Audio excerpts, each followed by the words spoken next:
நேற்று night semi-finals பார்த்த எனக்கு இப்படி தான் இருந்துச்சு. இனி ஷூட்டுன்னு போயிட்டு ஷூட் எடுக்க முடியாமல் ஏமாந்துட்டு வந்துட்டேன். அது என்ன கதைன்னு பார்ப்போம். அஸ்ஸலாமு அலைக்கும் மக்களே. நீங்கள் இன்னும் சப்ஸ்கிரைப் பண்ணாமல் பார்த்துட்டு இருந்தீங்கன்னா ஒரு சப்ஸ்கிரைப் அமைக்கிக்கோங்க, கூட அந்த லைக் பட்டன் அமைக்கிக்கோங்க. இனி காலையில் ஷூட் இருக்குன்னு கால் பண்ணாங்க.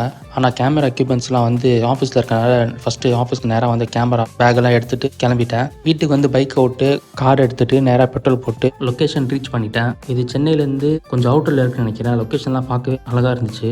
அப்படியே வந்து எக்யூப்மெண்ட்ஸ்லாம் சார்ஜ் போட்டுட்டு மதியம் லஞ்ச் சாப்பிட்டு முடிச்சுட்டு அப்படியே அங்கேருந்து சைட் லொக்கேஷன் போனேன். அங்கே போனக்கப்பதான் தெரியுது இன்னும் எந்த வேலையும் முடியவே இல்லை, இன்னும் குப்பையாக தான் இருக்குது. இப்படி இருந்தால் நம்ம எப்படி இன்டீரியர் ஷூட் பண்ண முடியும்? பண்ணவே முடியாது. அதனால் நான் என்ன பண்ணுறேன்னா, நேற்று எடுத்த வீடியோஸ்க்கு வந்து வாய்ஸ் ஓவர் கொடுத்து அப்லோட் பண்ணிட்டேன் அங்கேயே இருந்து. அதுக்கப்புறம் எப்படியோ இங்கே வந்து வேலை முடியாதுன்னு சொல்லிட்டு நாங்கள் ஈவினிங்காக கிளம்பிட்டோம். வர வழியில் இந்த பர்பிள் டீன்னு ஒரு கடை இருந்துச்சு. அங்கே நிறுத்தி ஒரு பிஸ்கட்டும் ஒரு பிளாக் காஃபியும் போட்டேன். காஃபி குடிச்சிருக்கும் போது பக்கத்தில் யாரோ வந்து பேரழகை பற்றி பேசியிருந்தாங்க. அவங்க கூட கொஞ்ச நேரம் பேசிட்டு அதுக்கப்புறம் வீட்டுக்கு கிளம்பிட்டேன். வீட்டுக்கு வந்து கொஞ்சம் ஃபியூலாம் நிரப்பிட்டு ஃபோனுக்கு பேக் கேஸும் டெம்பர் கிளாஸும் மாற்றுறதுக்காக ரிஜிஸ்ட்ரி போயிட்டு வந்தேன். நைட்டு வீட்டுக்கு வந்து டின்னர் சாப்பிடான்னு உட்கார கரண்ட் கட் ஆயிடுச்சு. ஐயோ, இப்போ மேட்ச் பார்க்க முடியாதுன்னு நினச்சிருந்தேன். அதுக்கப்புறம் சாப்பிட்டு இருக்கும் போதே கரண்ட் வந்துருச்சு. நேற்று நடந்த மேட்ச் பற்றி எனக்கு பேச விருப்பமே இல்லை. இதுக்கு கரண்ட் வராமலே இருந்திருக்கலாம் நினைக்கிறேன். மற்றபடி நீங்கள் மேட்ச் பார்த்துருப்பீங்க. நீங்கள் என்ன நினைக்கிறீங்கிறத கீழே கமெண்ட்ஸில் சொல்லுங்கள், நான் பார்த்து தெரிஞ்சுக்கிறேன். உங்களை நான் நாளைக்கு இன்னொரு வீடியோவில் வந்து பார்க்குறேன். அன்டில் தென் ஸ்டே சேஃப், பாய்.